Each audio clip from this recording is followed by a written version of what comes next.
Dear colleagues, let me briefly present you some of the very basic ideas Esk and me had when thinking about organizing the Aarhus Saarland conference on measuring doping prevalence next year in January.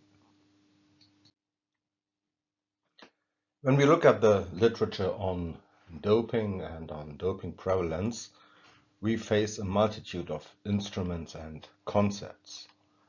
For instance, we see direct questioning techniques measuring doping behavior, measuring perceived prevalence.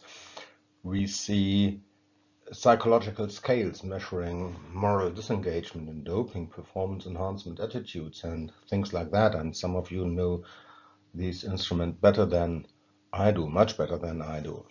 We see people using scenario methods measuring doping propensity.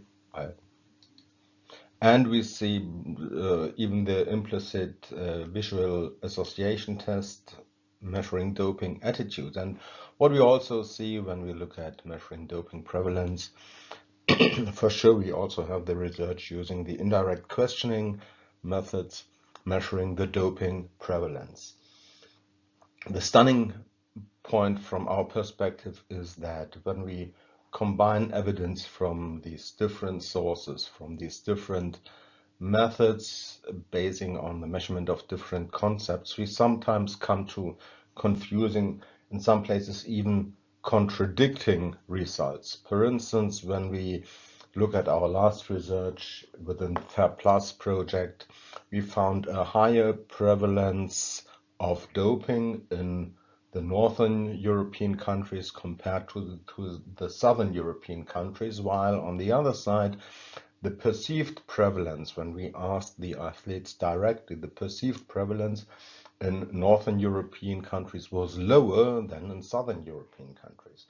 And this contradiction and also other problems to integrate results from different perspectives into one general picture made us think about maybe reasons behind this confusion and this contradiction. And one reason could be, for instance, only to present this one reason, that these four areas of measurement, direct questioning and the scenario methods and so on, they measure on an individual level, and the object of analysis is also on the individual level. We talk about the average athlete, for instance, performance enhancement attitudes, the average athlete's moral identity in relation to doping.